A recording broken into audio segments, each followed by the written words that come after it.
Oh, missed him. It wanted to eat it. And that's what we're going to be doing this morning, is using the Spittin' King. It's from Strike King Lures. And does it ever draw up those smallmouth bass? You know what I did? I did the cardinal sin there. I jerked too quick. I didn't let the bass take it down long enough. Okay, you always have to let the fish take the topwater down before you set the hook. I just finished a couple of Tim Hortons coffees. I'm feeling good. I'm wide awake. It's early morning. The adrenaline's going. Coming up, overcast and rainy conditions can be a great combo for topwater action. On today's show, Bob has the perfect weather as he uses Strike King's Spittin' King to catch bass and walleye. Then, later on in the show, we check out highlights from the first annual Canadian Bass Anglers Federation Corporate Challenge. This fundraiser is all about the future and preservation of our great sport. There we go. Here comes. Whoa. All right. Oh, man. Oh, yeah. Oh, yeah. All right. Oh, look at that big laker. Yeah. That thing is a monster. Oh, man. Dude. The Real Fishing Show with Bob Izumi. Oh, yeah. All righty. The Real Fishing Show. Oh, that's huge. Nice one. Hell, we're going to find this fish. Oh, man. All right. Bob Izumi. Oh, man. Woo-hoo. Oh, that's a nice one. Oh, an absolute monster smallmouth. Look at that. Whoa.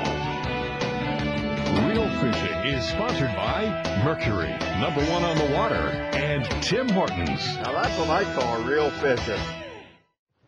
All right, what a perfect morning we've got here. You know, it's overcast. It's late September, but it's a pretty warm day.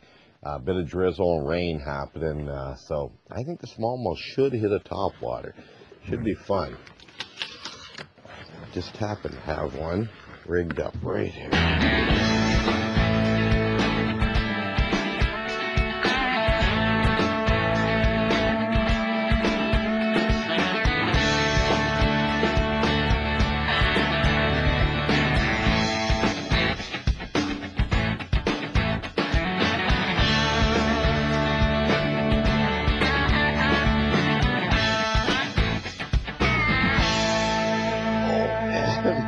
That's pretty cool. That's a walleye that just came up and nailed that bait. That does not happen very often, where you get a walleye eating surface baits, but obviously the conditions are right. And this walleye saw that bait go by and said, I'm kind of hungry. It's overcast. I'm out feeding. And it just ate the Spittin' King. Isn't that cool? Look at that. Topwater walleye. I bet you I've caught no more than a dozen walleyes on topwaters in my life. Here I am fishing for smallmouth bass, but you know, the cool thing is walleyes are very light sensitive. So on overcast days like today, you know, the walleyes are feeding. They're in shallower water, and that was pretty cool. Poppin' walleye.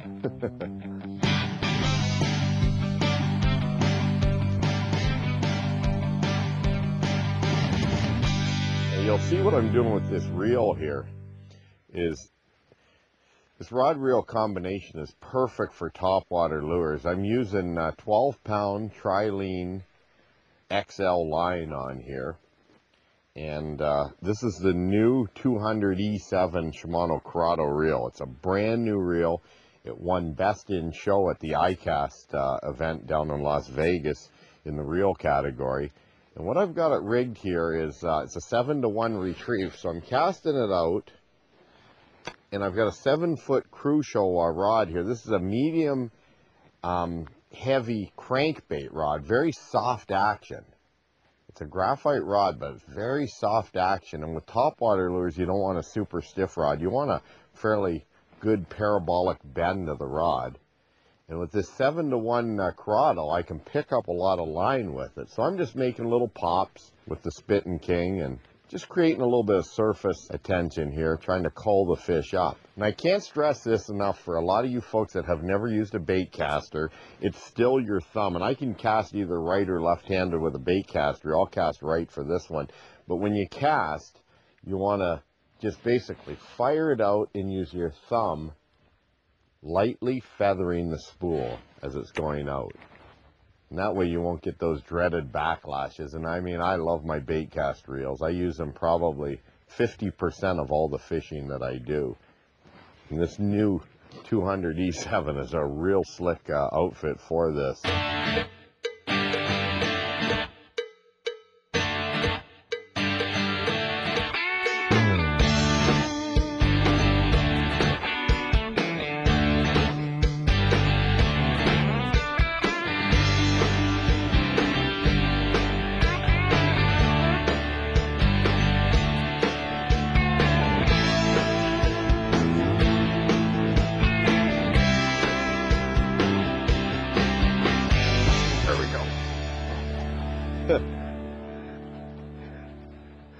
This one here obviously has got a big appetite. Look at that.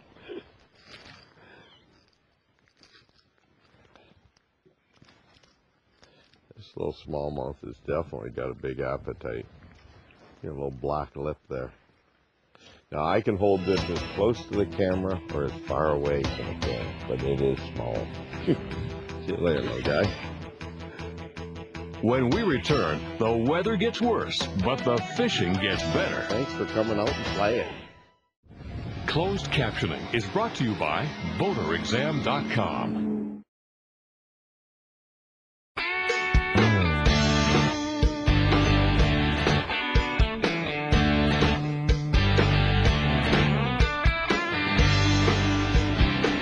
Fishing in the rain.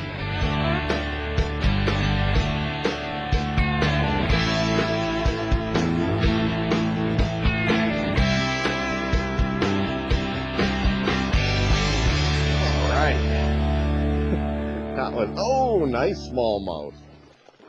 Whoa, he just crashed in the trolling motor and went under the boat. Alrighty. You gotta love these smallmouth. Well, as you can see, we're getting some good rain here, but I'm covered up. I got my Columbia rain suit on. I'm dry. And, whoa. Now, because I don't want to get that treble hook in my hand, I gotta be very careful. There we go. Alrighty. Yeah. Look at that. That was so cool. That smallmouth just annihilated it. And I can get this hook out pretty easy. There it is right there. Look at that. Got line everywhere here. Alright. That's a good smallmouth bass. Anywhere you go, when you can get smallmouth like that on topwater lures, that is just amazing. If you hold them like this by the belly, it'll just subdue them like this, and then watch. No problem. Yeah. And this is one of the bleeding bait series. It's got the red hooks, got a feathered tail that pulsates under the water. You know, it's pretty cool. It's just, it just puts out a really neat pop to it, and it throws a lot of water. I can do a big pop and throw a lot of water, or I can just pop it nice and subtle. And what I like to do for smallmouth bass, for the most part, is when I cast it out, is I like to let it sit, let the rings disappear, and then just give it a little pop. Many times, it's that initial pop and then let it sit still, you'll catch a fish. Other times, I may just pop it intermittently like this and then stop it. Then maybe 2 or 3 pops, stop it. 1 pop, stop it. Just sort of an irregular cadence is nice.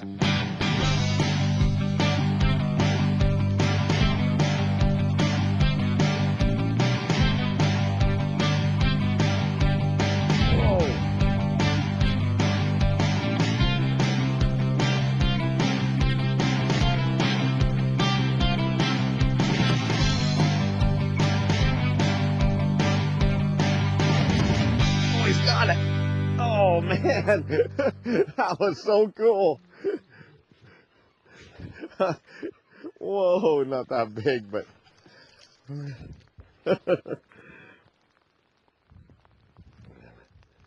there's a bigger one in there, but that's funny.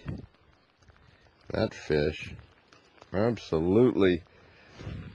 As soon as the bait hit the water, it nailed it.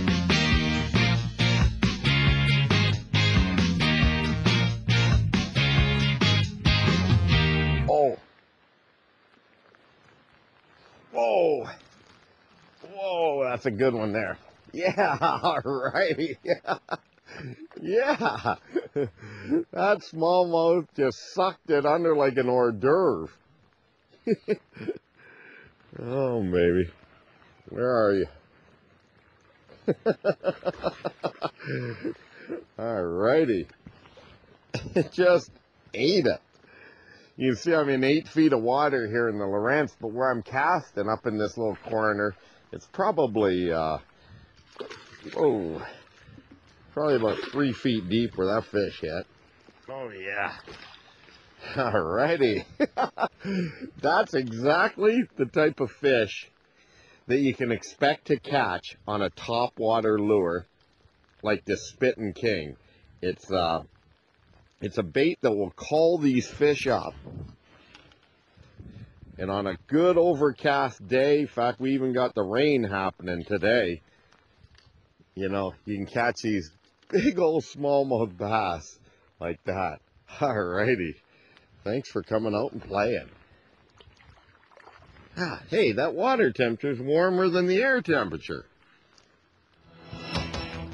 That is some of the most exciting fishing you can get, catching bass on top. All right.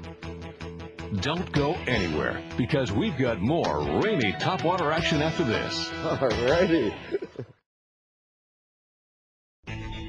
Let's take a look down under with this week's Fish Eye View, sponsored by Mercury, #1 on the water. In the early years of fly fishing, trout and salmon were the only fish of choice. These days, informed anglers have expanded the sport to include alternative species, which provide an equal level of enjoyment. With the right tackle and flies, most fish can be taken by this method. In our opinion, smallmouth bass are #1 on the list for a memorable fly fishing experience. A bold, aggressive hitter, they respond to a wide range of big, suggestive flies. Made as simply as you please, long strips of feather or fur will do the trick. Just cast them out and begin an erratic, bouncing retrieve by stripping in short pulls of fly line. You can also choose from hundreds of registered bass flies, some of which imitate common forage items. And while they may look great, we have to warn you, smallmouth can be finicky, selective feeders when it comes to realistic flies. For instance, frog imitations appear to be a logical choice, but only if they're on the menu. This attitude is most prevalent on heavily fished waters. In this respect, smallmouth bass are a great deal like trout. Fly fishermen even refer to them as warm water trout. And very much the same, when you select just the right fly, you can outfish everyone else on the lake.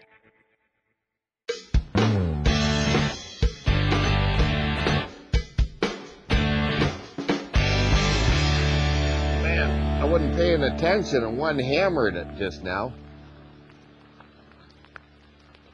I just turned sideways for a second, and I didn't even see it. It actually didn't even make a swirl when it hit. Sucked it in off the surface. Oh, it's a nice smallmouth. Oh, yeah. All righty. Let's turn the boat here. Under the boat. Oh, he's just hooked by the back hook. Just barely hooked. Well, you shouldn't do this, but with heavier line you can. And 12-pound, I can just lift it like that. Lighter line, you're going to break a lot of fish off. But look at that, just barely hooked right in the skin there. Now, that's hooked by one little hook. Alrighty. Look at that. That was cool. I didn't even see that fish hit. It just sucked it under. And sometimes, you know, they'll come up, especially with that feathered tail. They'll come up under it and just eat that feathered tail and take it down. Oh, another fish. Oh, I lost him. Wow. That was an explosion. I'll just set it out there again.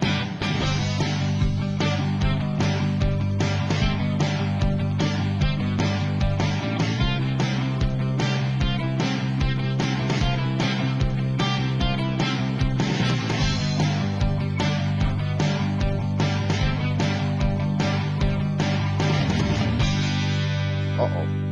That was a hit. There we go. I just let, oh, nice. I just let it sit. Oh, baby. That was so, so cool. Look at that. All right.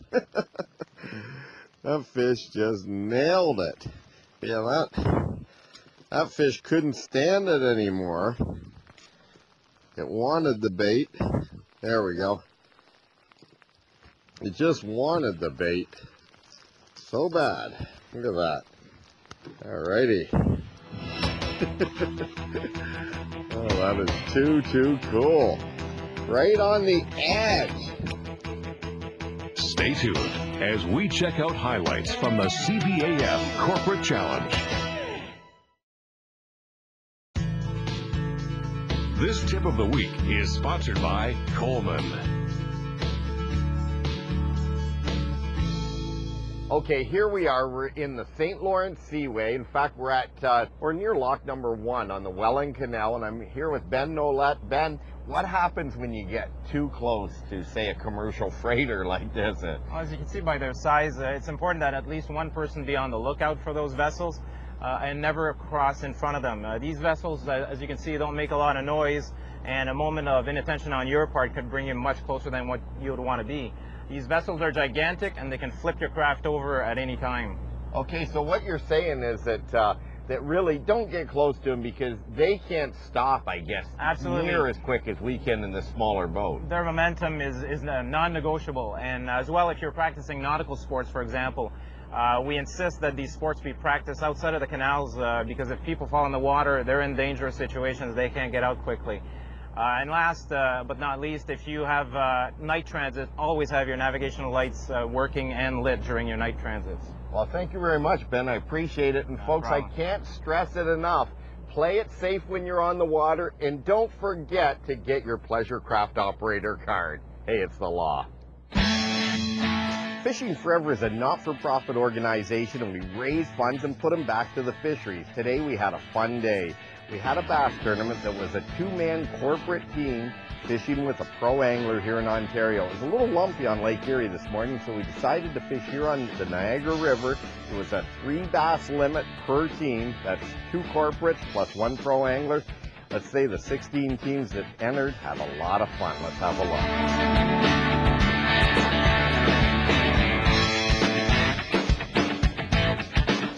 This half-day tournament was a huge success. There wasn't a boat that didn't bring in any fish. This unique event was a win-win for both the participants and the future of our fisheries, raising money for a great cause.